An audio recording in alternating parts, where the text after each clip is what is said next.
So I'm here to help lift spirits. Totally.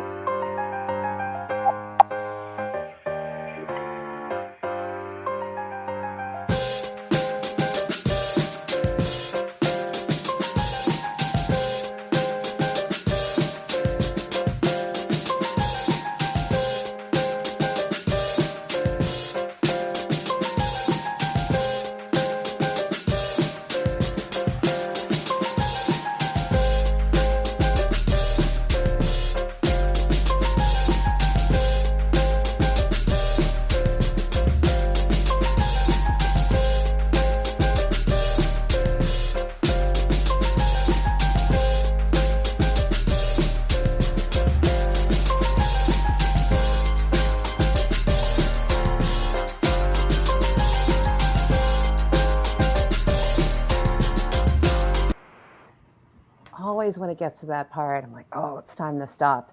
Anyway, happy darn CultureCast Day, everybody. Welcome, welcome, welcome, Jeffrey Siminoff, my friend, who is the SVP over at Robert F. Kennedy Human Rights Organization. Happy darn Thursday, my friend. How are you?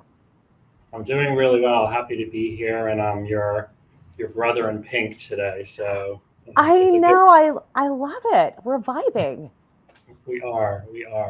It feels good to be here, always with Yeah. you. I'm super excited. Before we really jump in, I know a lot of people had sent me some emails and texts ahead of this. They're just really fascinated with what it is that RFK Human Rights Organization does and what you're up to. But before we jump into this, what I love about knowing you and getting to know you is you've just got a really interesting background. Yes, you are the senior vice president of this organization, and you do a lot of amazing work in helping organizations focus on workplace dignity.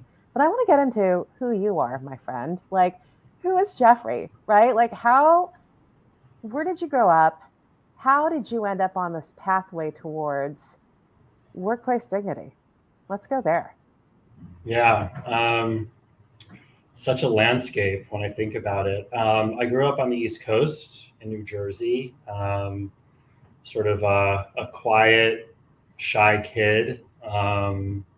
Book focused, study focused, you know, kind of a confused kid in a lot of ways that I didn't really understand why until much later. Hmm. Um, but was a pretty diligent kid and went to undergrad at Duke, um, went to law school at Emory University after sort of a failed attempt at pre-med. When I was going to school, the sort of roadmap for my family was basically you're a doctor or you're a lawyer. Oh my The goodness. doctor part, the doctor part didn't work out after freshman chemistry at Duke, and so I went down the other route that seemed to be the only one available.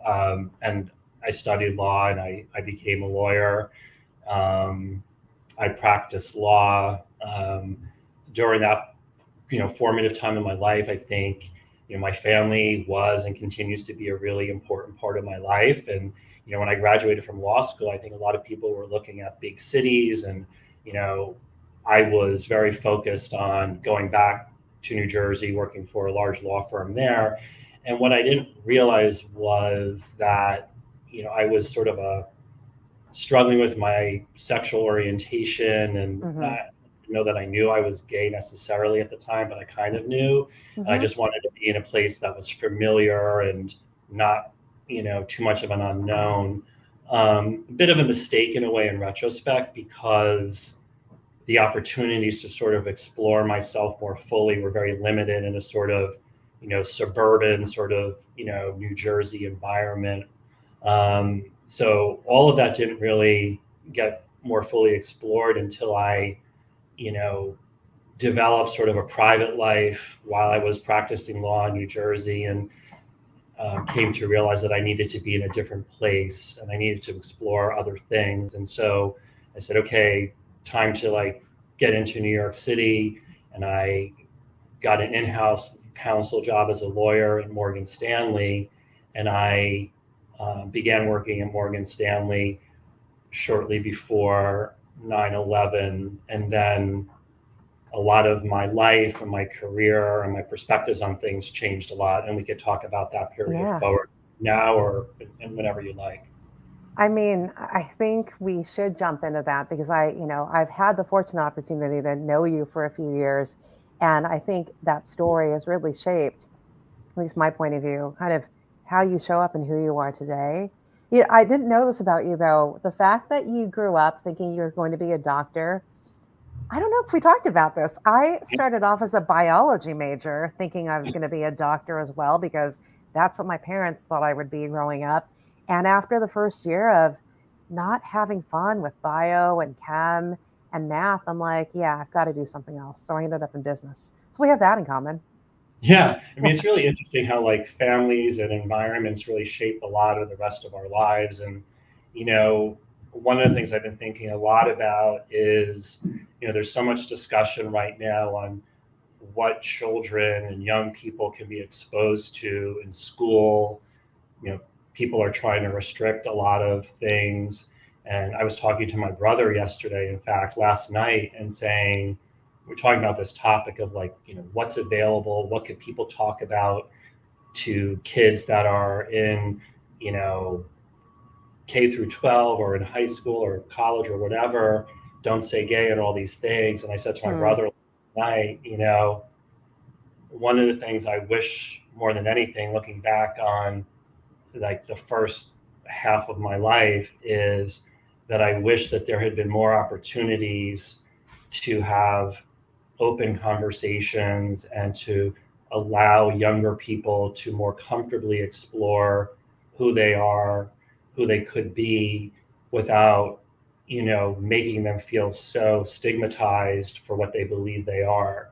And I fear that we're falling back in certain ways and creating a lot of harm to young people who, may have to go on lockdown because of the messages that are starting to surround them. Yeah. But it's an interesting time.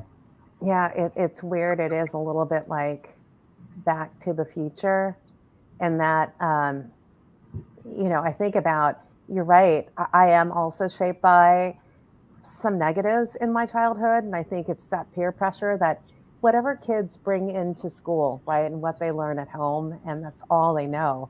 And then if schools don't provide kind of a broader aperture for students to actually learn how the world is, it's hard and it defines you. And then you need to figure out a way how to break through that later on in life as coping, productive adult, right?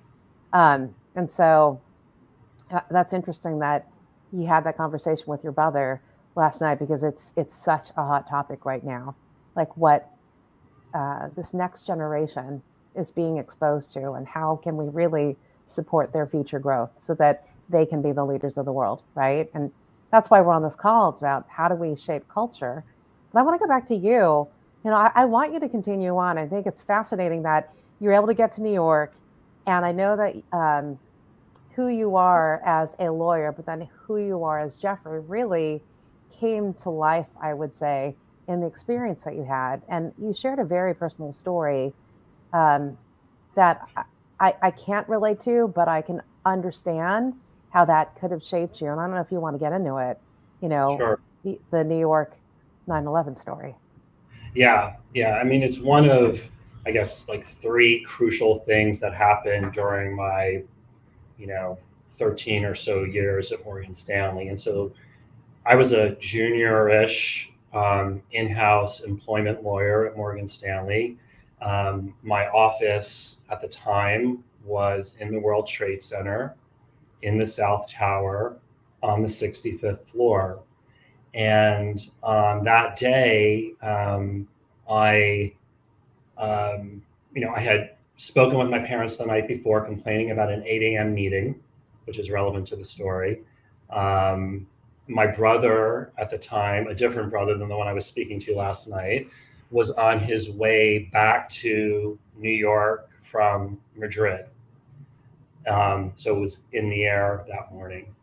Um, and, we had a meeting in a corner conference room that was facing south, Mm. so not in a direct view of the North Tower of the World Trade Center.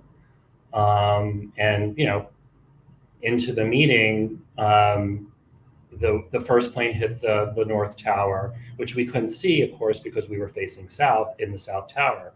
But you know, there was debris, and I remember feeling like it was confetti, and I couldn't understand, or paper, and I couldn't understand how it could be so windy that paper was like 65 flights up. But you know, within moments, it was like chunks of stuff on fire flying by the window. And there had been a previous incident in the World Trade Center where there was a car bomb or something in a parking garage.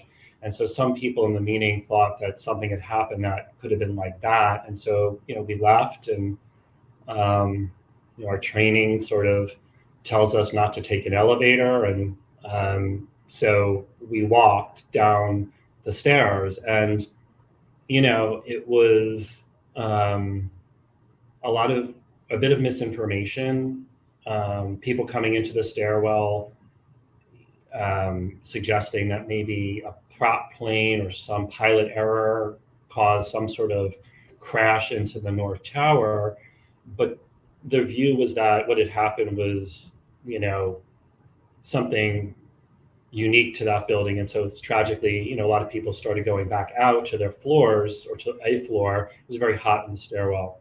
And we kept going, and got down to the 27th floor, the person I was with, when the second plane hit our building. And so, Maurice, I guess I mean, I would describe it. I've never really been in an earthquake, but I mean, it felt to me like the whole, like you could literally see the column, the stairwell column, kind of lurching. Oh, wow. And I remember like grasping the railing because I felt like the building was going to fall over.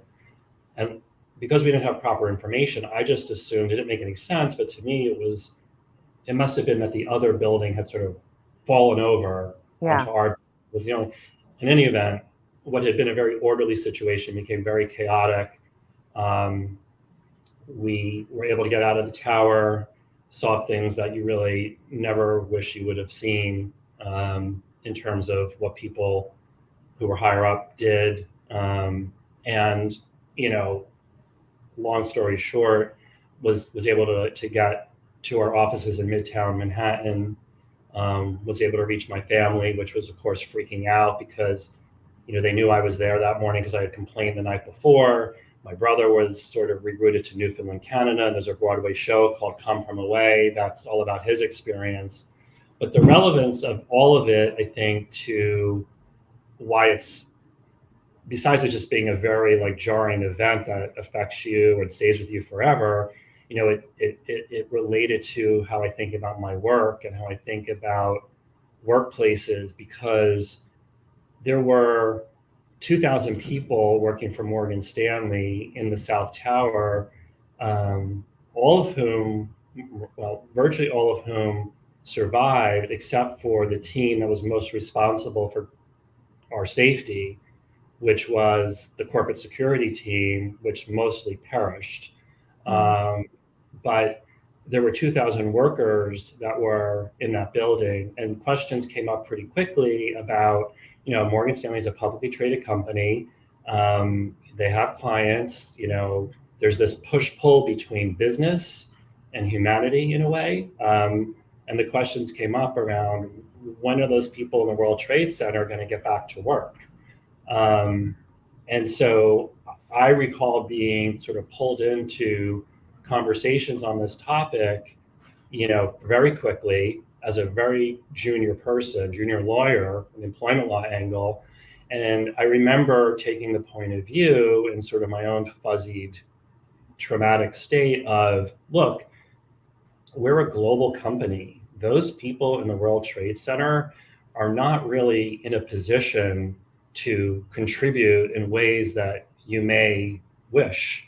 And so we need people in London and Singapore and Hong Kong, and quite frankly, Midtown Manhattan, to step up so that the colleagues who are in the building can find space to recover, grieve, commune with others, and then contribute in ways that make sense at a different point in time. And so the company sort of relaxed its leave policies for everyone in the World Trade Center through Thanksgiving of that year. And of course, many people chose to come back. Like I, for example, was back within a week because I needed to be with people who understood my experience. I mean, if I spent all that time with my parents, I think I would have gone crazy because like no one really got it. And so I benefited from the structures that were set up by Morgan Stanley to allow colleagues to come together, to talk, to support one another, and to recognize not everyone could just shut off flip a switch and like whatever happened sort of went away. So the way that it was ultimately handled after some conversations that needed to be happen was important, and I think there's a human-centered way to help respond to something like that that can't be forgotten, whatever the traumatic event is that surrounds a workplace. I mean, first of all, I wasn't there, but you sharing that story and just seeing it on the news, as a citizen of the United States, first of all, my heart still goes out to everyone affected on that day. Your coworkers, all the people in the building who are here and who are not here, and their families. I just can't imagine, as you're telling the story about, all right, how do we get everyone who was in the World Trade Center for your company back to work right away? I mean, it pains me just to hear that, because I think about, okay, at the end of the day, or at the center of it all, are humans. And I think a big topic that I'm hearing you talk about too is like, in the workplace, what is the role of emotional regulation, right? What is the role of companies in terms of supporting holistic well-being for people and employees? And I don't know that even back then that was a trend, right? Like it wasn't even a thought.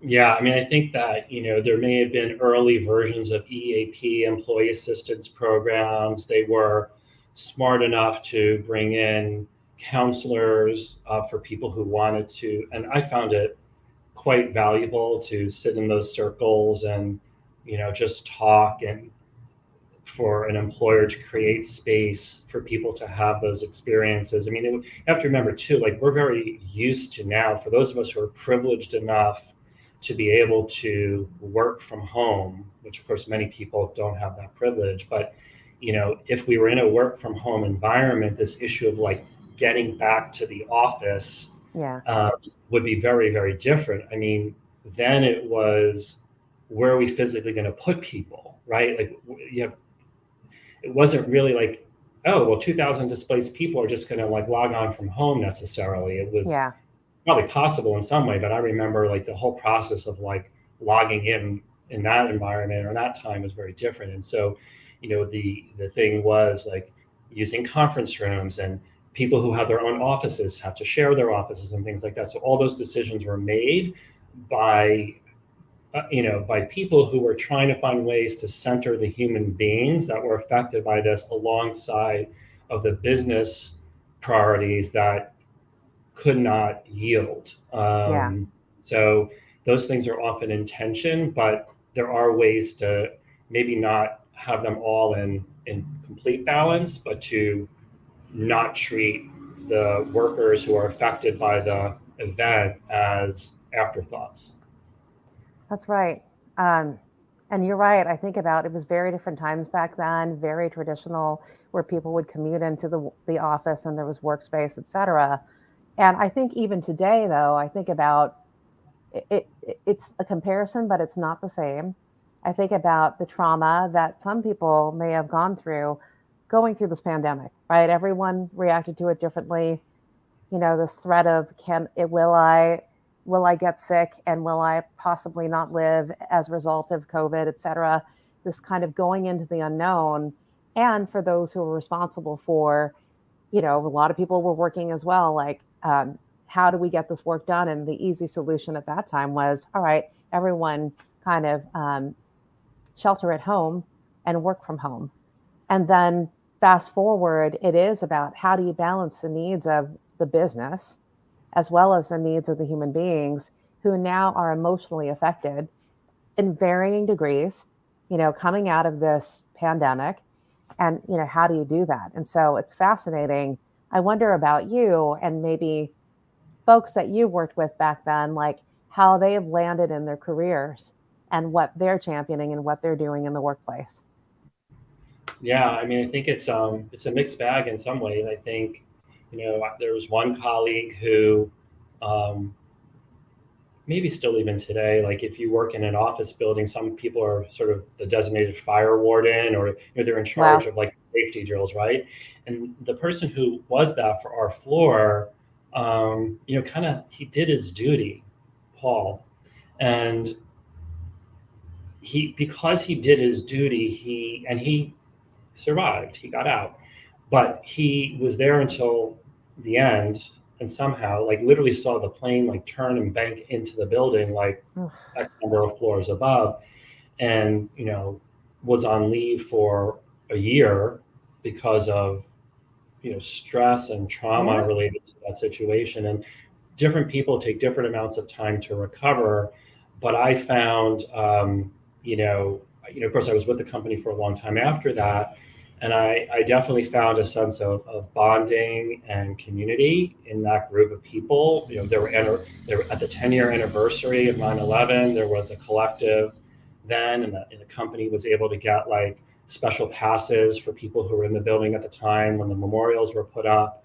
And there was sort of there's a through line that I think connects a lot of people that are affected by an experience like that. And there are lots of other things that people go through that bring that connection to them.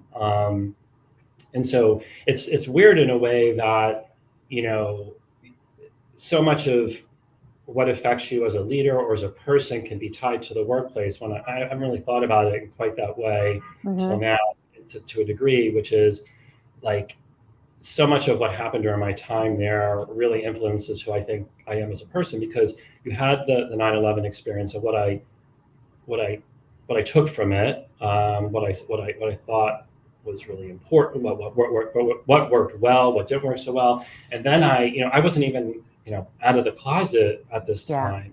That would only happen a number of years later. And um, just to scroll to that, like what was valuable also about part of my time at that company was they had resources, they had structures in place to support different communities.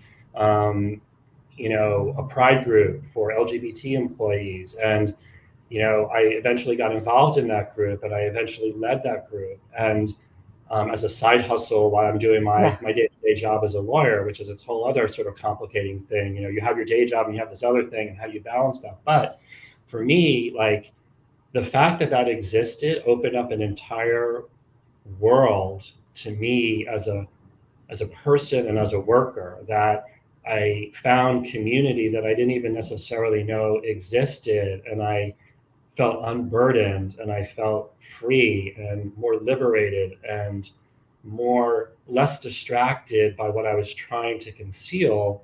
That all of which helped me, I think, to thrive as a contributor. And so even today, when I see certain criticisms or pushback on inclusion related work, it makes me sad, because I see how meaningful it was for me to be able to contribute in a different way. And the investment that my company made in these initiatives took nothing away from anybody else, but just created greater opportunity for me to contribute in a more equal and fully formed way.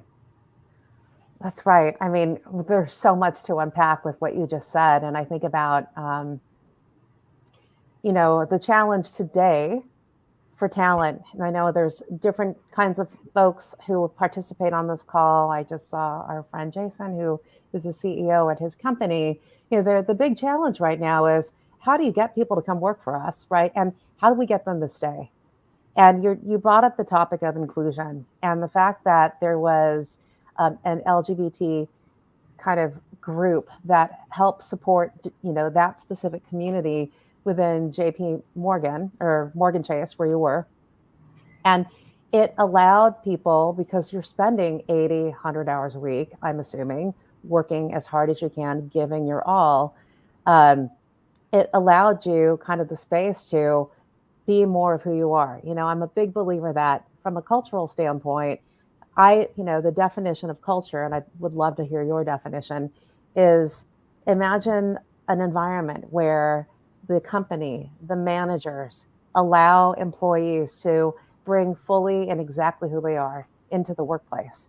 And can you imagine when that occurs, all of the great ideas and or bad ideas, but everything that the employees bring into the workplace just brings great and diverse thinking, um, innovation, and then as a result, productivity into the workplace. And when you think about retention, especially today, one of the biggest challenges that I know a lot of my chief HR cohorts, colleagues talk about, there are things companies can be doing, which is recognizing humans, that they can create that space where they feel included and that they feel like they belong. And so, I don't know what you think about that and also what your definition of culture might be. Yeah, I mean, I couldn't agree more. And I think that's one of the reasons why I was so attracted to the workplace dignity program at Robert F. Kennedy Human Rights, because the idea of an initiative focused on the workplace that's centered around the dignity of people. I mean, I look at dignity as our common denominator.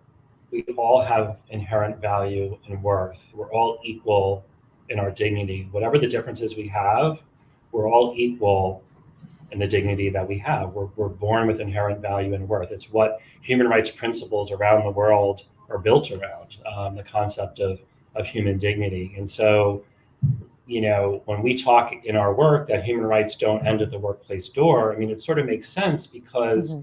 people are spending, a third of their lives or more at work.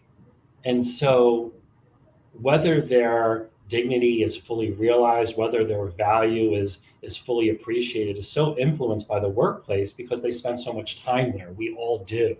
And so it could be work can either be a major source of meaning in our life, or it could be a major source of insecurity, um, lack of respect, sort of a degrading experience. It could be one or the other. And I think it's on all of us as leaders to focus on workplace experiences that, create empowerment of the people who are there, where they're given independence to really contribute to their full potential without extensive oversight, where they feel safe, where they feel there's an investment in their development, and where people feel that there's a organizational sense of purpose that they can rally around in their own day-to-day work. That they understand how their own day-to-day work really is achieving a specific purpose that has been articulated by the organization. And I think good cultures sort of have structures in place and day-to-day leadership behaviors that advance those sorts of things. At the end of the day, people have lives beyond their work, but they want to feel that they have the opportunity to thrive and add to a specific mission and purpose that has been laid out before them, because hopefully that's why they joined the organization in the first place. That's right. I think you're really touching on, especially this generation that is now in the workforce, Gen Z, and then we've got post Gen Z coming up. And I think it was that Gallup study that was back in 2019. It's not even about work life balance anymore.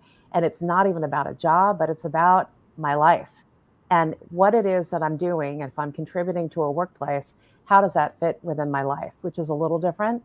It's interesting that you say workplaces are one or the other.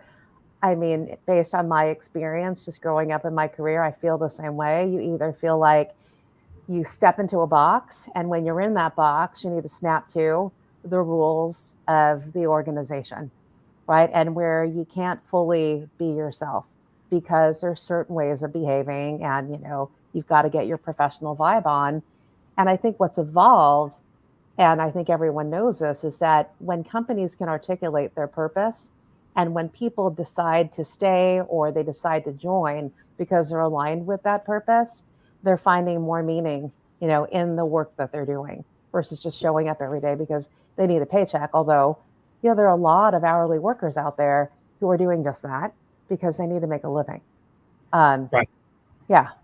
And Yeah. so, go ahead. I think it's useful to make that distinction because there's a big difference in the experience, and you're as familiar with this as anybody, but there's a big difference between the experience of what we might call frontline workers who are in hourly jobs, and what their priorities are versus what I might call office workers or knowledge workers, etc. Yeah. I mean, at the end of the day, though, I think people want to feel like that their voice will be heard, that they're being seen, that they have some element of economic dignity, that whatever benefits and compensation is being offered to them, no matter what the work they do at whatever level, that they and their families can lead dignified lives. And so, I think it's on all of us to find ways to understand what's important to our people, and to try to live up to the purpose and the mission that we say and the values that we say we have. And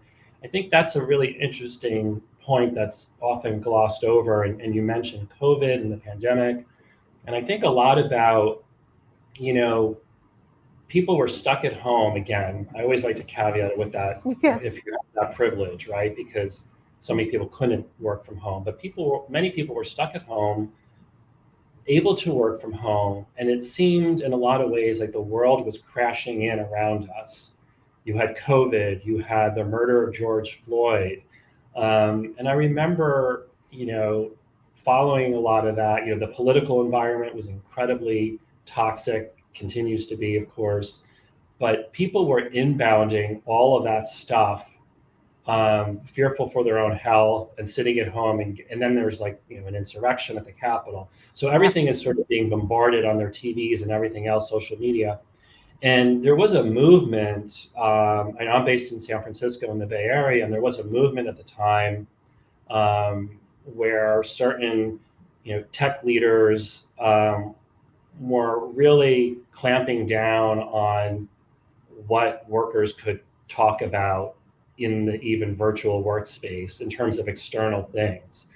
And I wrote a piece about this, and we could circulate it to the group later, but it's something like standing up against the shut up and work workplace was the headline, I think. And the point was, it's kind of a very privileged thing to say to your workers that they should put whatever's happening as it relates to George Floyd, as it relates to race and a racial reckoning, in some sort of box, even though they're working from home. Like, how are you leaving it at home if you're working from home, by the way? And what does it say if you have a commitment towards equity and justice, or whatever you want to call it, in your values, and you're basically saying shut up and work to, whether they're your white employees or your black employees or somebody else for whom these things really matter, or for their families.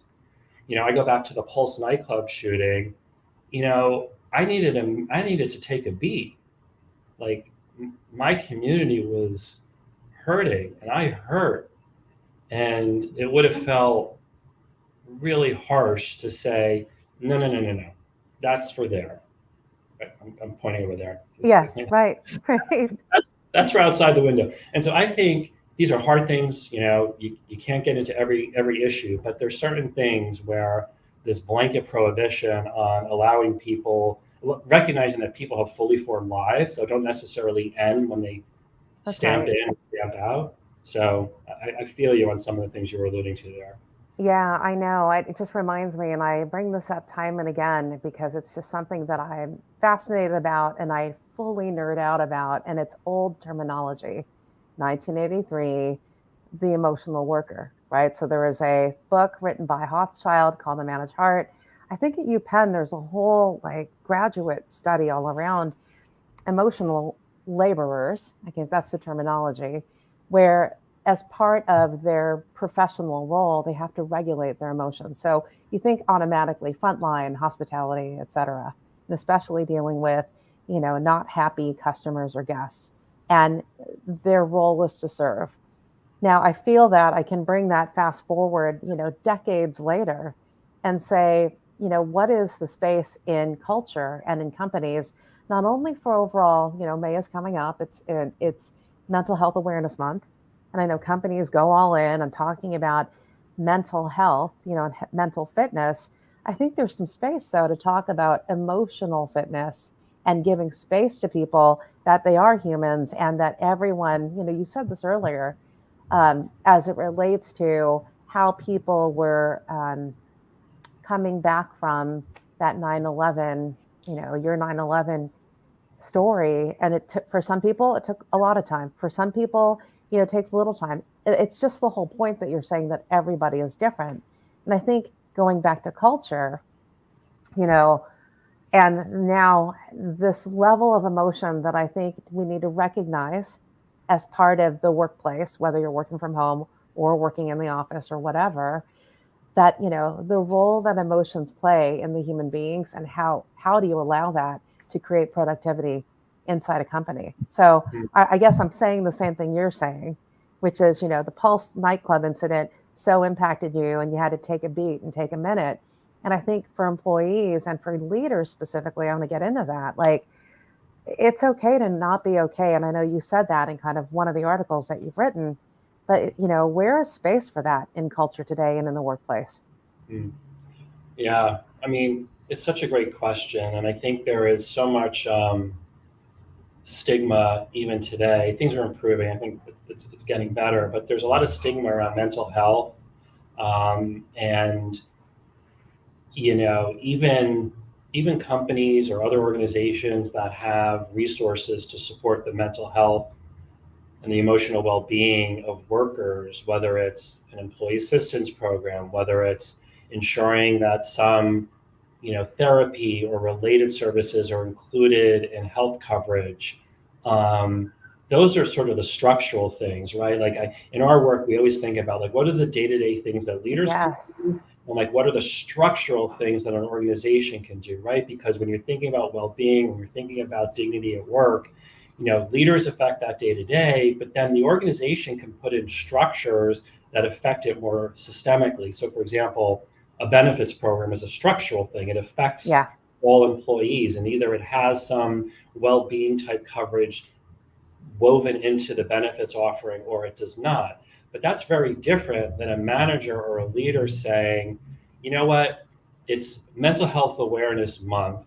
I, as a leader of 10 people, 20 people, whatever, having this sort of leadership savvy or, sophistication on your own without necessarily even being prompted by the organization, which hopefully the organization is prompting people, but also not, to say, you know what, it's Mental Health Awareness Month. I have Jeffrey here from the benefits team to talk about what we offer you and why it's important for you to take advantage of these benefits. And if it's true, to have the confidence and the vulnerability to say, in fact, I've drawn on those benefits. I went through a really shitty situation last year and I was having difficulty. And you know what? This made a difference for me.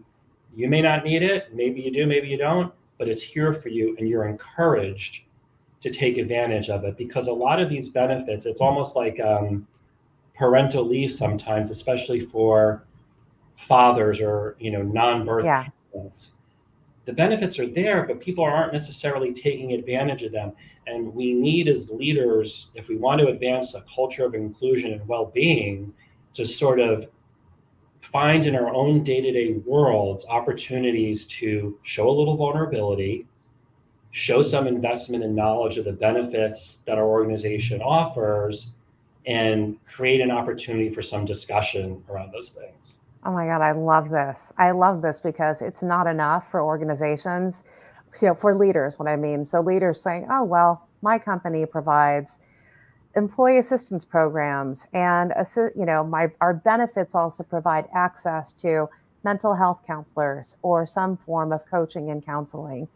I love what you're saying. And I always ask this in the CultureCast, like, what is the one thing leaders here on this CultureCast can be doing to create a culture of inclusion, right? And I love that you said show some vulnerability, right? And even if you don't have vulnerability or you're not comfortable yet sharing a very personal story, what ideas do you have on showing the human side, of being a leader and supporting others? Yeah. What do you think? So I think one other area for that um, is around like psychological safety at Yeah, work. Meaning, are you creating an environment where people feel comfortable speaking up? Not just speaking up because like maybe there's been a dignity violation or some discrimination policy violation. I'm talking about creating a safe environment where people feel that they can bring up new ideas or a different way of looking at things, right?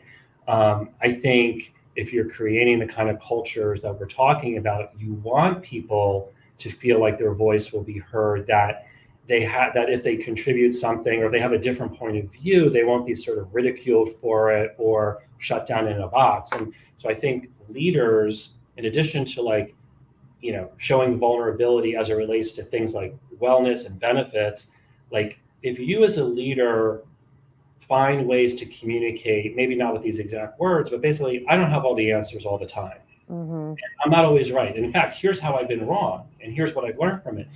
If you show that vulnerability, I think it creates space for people to feel like, okay, I can speak up. My colleague, my manager, whomever, has made clear that they need my input. They need the benefit of the experience that I have, and you've created a runway for new ideas. The classic examples of where this goes awry is where there's a very sort of all-knowing, at least as projected by a leader or a manager, an all-knowing manager um, who doesn't really demonstrate a willingness to tolerate any dissent, and you know people keep errors hidden yeah, because there's a culture of mistakes aren't okay, as opposed to mistakes can be something to learn from. And when people feel that they need to hide mistakes or inefficiencies, that's when dangerous things can happen, like physical safety yeah. problems with vehicles or in an operating room or whatever the case may be. And so I think by showing vulnerability, I don't have all the answers. I messed this up last week and here's what I learned from it. Like, we need to talk about these things to be a better and a stronger team. I think you push the culture in a positive direction. And it's another way that vulnerability um, can really show up and add value to a team environment. Yeah, I love that. I love that idea of being the leader who says, hey, I don't have all the answers. And actually, you're defining what I think diversity is for me and how I would love to experience it as I support teams, in the corporate environment. It is about like allowing all these ideas to exist and actually behaving in a way as a leader to just invite that conversation, right? Invite the ideas to come in. And that whole thing around vulnerability, I mean, I'll be vulnerable. I'll share this quickly, but yeah, I know I've got a few former team members who I've worked with, different companies who are on this call. And one thing that I did, which I thought, yikes, is this a flaw? Am I just going to do this? Um, when I would get very specific, constructive, I'll just say even negative feedback from the person that I report to, right? And then that affects me, right? And it's like, all right, how do I learn and grow from that? And I found that when I would go back to my team, especially my direct reports, I would say, I got this feedback and it doesn't feel great. And I need your help showing up differently. What can I be doing differently? How can you help me do this?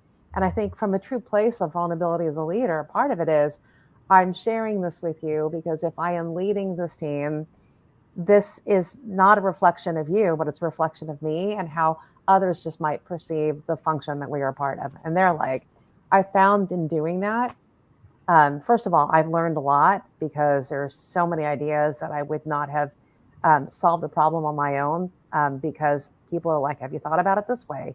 Here's something that I'm thinking about.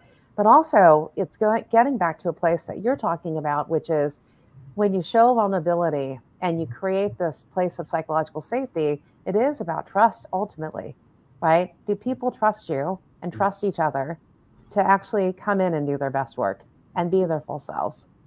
And so, anyway, I just shared that. I thought it was the wildest thing and crazy when I did that, but I also grew as a result of that. Yeah, I mean, I love that, and I love the bringing sort of trust into the conversation a Yeah. little bit. I think um, you know we've spent a lot of time looking at some of the trust work that's out there, and how foundational it is to a thriving organizational culture. It gets back to like um, I think you may have mentioned it in a post you did recently. Organizations made all sorts of commitments coming out of George Floyd or otherwise, and even they may have in their own organizational values very broad aspirational Yeah. statements. And trust is a really interesting thing. It's so crucial, and the company Edelman has this thing called the trust barometer. Yep. And what's really cool about the trust barometer, and maybe a little surprising to people, is that of most entities, the people trust, what they call my employer, more than any other institution, more than government, more than the media, more than NGOs, whatever.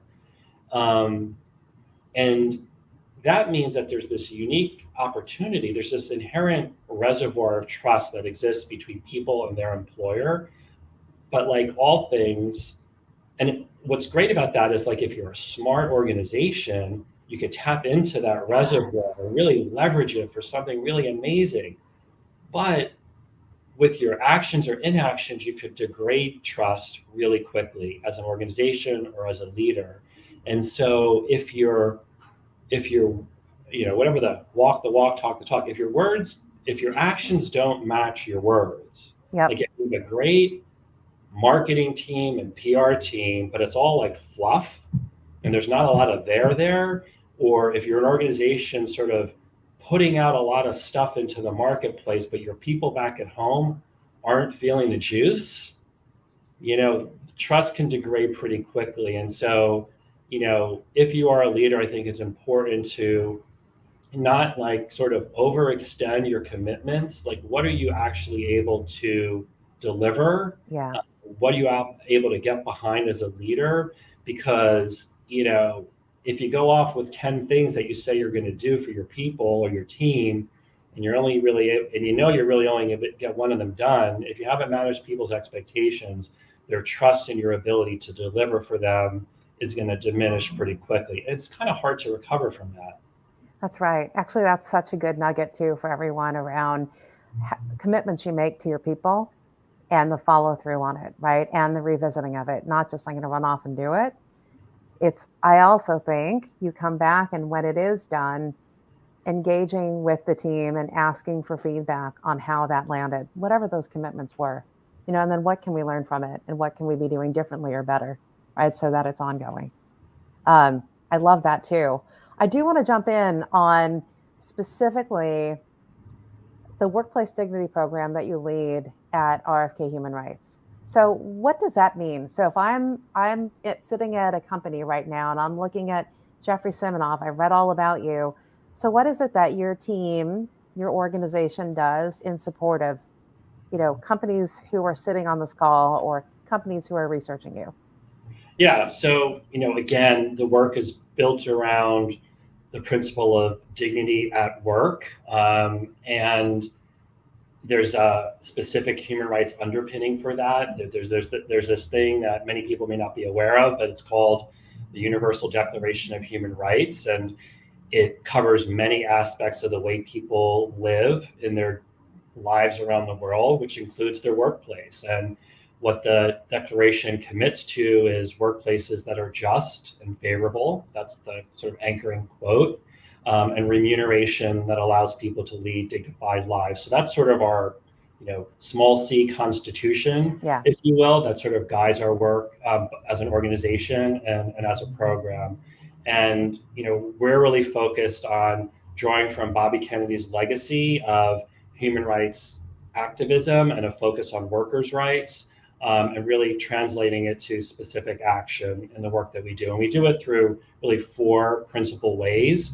One is we focus on equipping organizations and leaders with resources and tools so they can actually make something happen. And we have a website. If you go to rfkhumanrights.org, there's a specific workplace dignity website out there. And it's not just a description. Our website is actually sort of a how-to for the two sort of verticals that I mentioned earlier. You have the sort of day-to-day leadership vertical, and you have the organization structural vertical. So if you want to think differently about recruiting and onboarding and compensation and benefits, we got you. If you're a leader and you want to think about how do I foster trust on my team?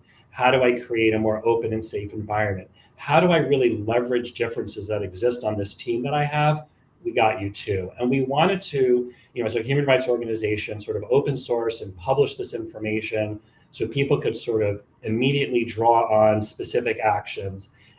In addition to that first element of equipping organizations with tools, we also provide consulting services for organizations who maybe a specific team needs support, or quite frankly, even an individual executive or leader needs some independent objective support, and we do that as well.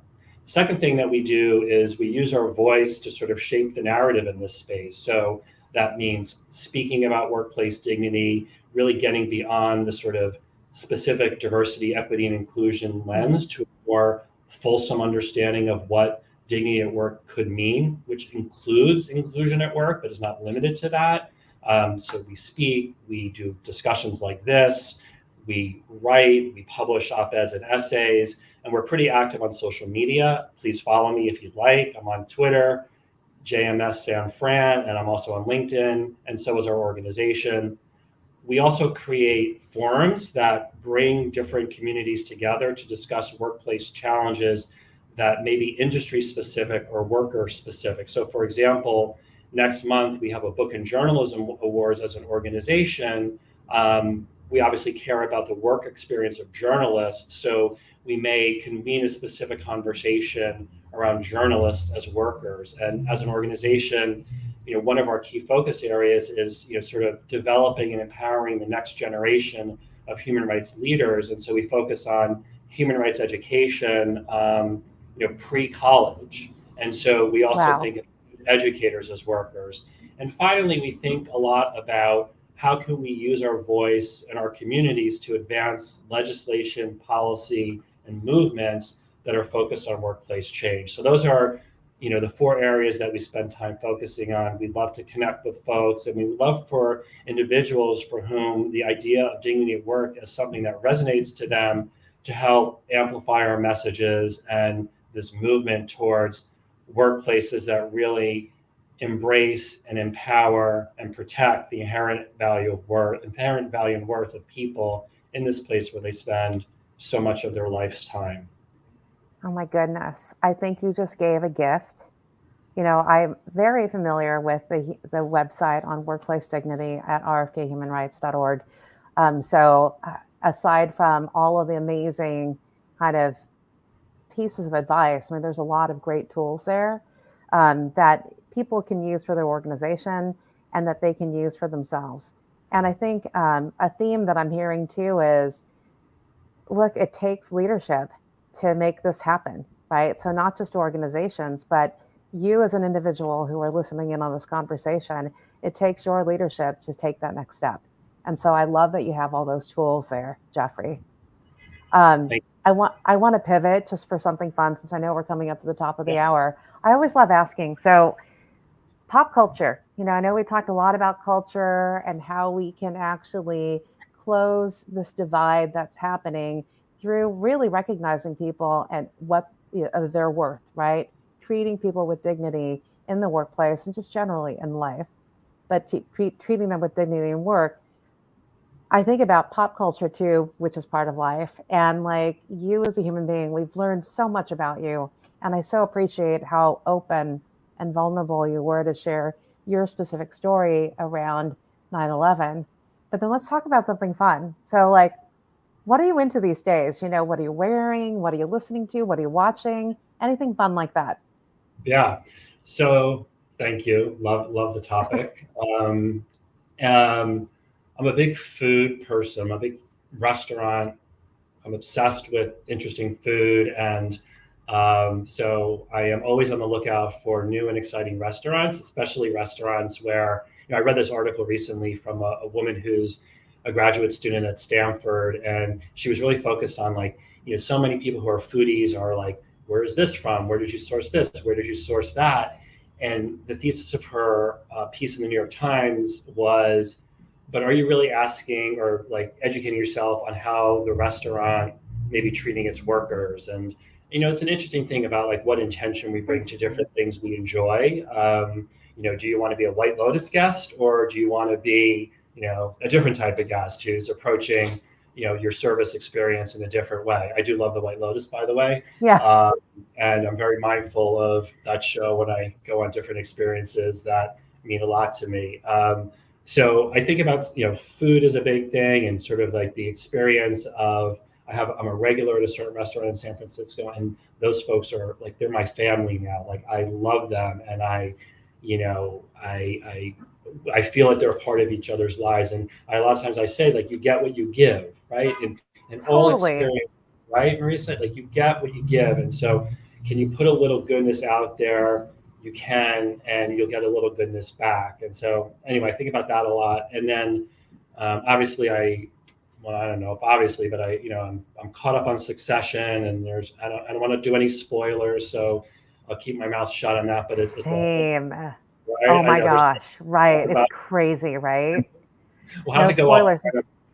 Right, in case people are watching it. Although I do want to circle back. I mean, here you are coming through as Jeffrey in your experience, not only with food, but the people behind the food. I love Mhm. that. And the experience of the worker. I am too a White Lotus fan. Yeah. Wild, right? When you look at behind the scenes, people shouldn't be treated this way. And they're delivering this amazing experience for guests. And so I love that you take that into even you as a foodie, just the experience you have, not only with the amazing food, but the people and not only how they treat you, but having a feeling of how they're being treated, I think is interesting. And I agree with you too. You give what you get in the world, right? Mm. Put goodness out there, it'll come back to you. Maybe not immediately, but it'll happen. Yeah. Um, Better to live your anyway, life that way, I think, than otherwise. And I guess season 3 of White Lotus is going to be in Thailand. Apparently, I just read. So oh, something. really? So yeah. See, Oh, that'll be you're crazy. here Yeah. first. Yeah. And actually, Succession's really interesting too. We won't even get into the storyline, but it's an interesting look too at family in the workplace and actually how people are treated as well. It's fascinating. Well, I think, I know we just have 2 minutes, but I would just Yeah. say very quickly on that point, I think, we could have a whole separate segment on, the idea of work as family, which is a very complicated thing. I think it's a complicated cultural thing as a leader to, sort of position your workplace as the family, because it's a complicated thing for a lot of people, and they may necessarily want to work with their family. Obviously, it's a very different question when the family is actually working in the workplace, which is the Succession story. But this idea of like everyone here is part of a family is very noble and salutary in concept. But the practicalities of that is like, I don't necessarily know that I want to work with my siblings or feel that I Yeah. have to have that kind of relationship with the people I'm working with. For some people, it may make complete sense, but not for everybody. Yeah. You're right. One size does not fit all. And I think it still brings it all back to that vulnerability, the humanity, the trust that a leader brings into a team where it's not just workers, but it's actually human beings that are part of what it is you're trying to create in the workplace. And so, with that, I know we're coming to the top of the hour. First of all, I heart you so much. My heart goes out to you. I heart that we know so much about you and that you're just so open about it. And thank you so much for all of the good thinking, the good resources, and really the movement that you are leading and that you are creating through RFK Human Rights. I really appreciate you. And And, yeah, and I go was just ahead. saying, Cal, you've been a wonderful friend, a great contributor and supporter, and just a valued person in my life. And I appreciate what you're doing. And just being connected to your world always. Thank you. Well, always. I mean, I'm feeling a little love fest here. I think Cheryl Haskins was asking, hey, I got here late. Where can I watch this? So, everyone, this can be rewatched on LinkedIn right after this is done. Also, you can head over to my website that's been up on the screen. You can click into this and any other CultureCast, as well as CultureCast with Marisa on Apple, Spotify, and Google. And so there are many ways for you to catch up to this content and to see Jeffrey's full conversation. If you got in a little late, it's totally fine. And I hope I can see all of you with the next live CultureCast, which will be on Tuesday, April 25th at 11 a.m. Pacific time. Our next guest is Jeremy Utley, who is a professor at Stanford. And we're going to be talking about the role of creativity and diversity. So, with that, everyone, have a great, great Thursday and hopefully a Friday Junior, right? Let's go into the weekend strong. Hear, hear. Thank you. All right, all. Good to see you all. Bye.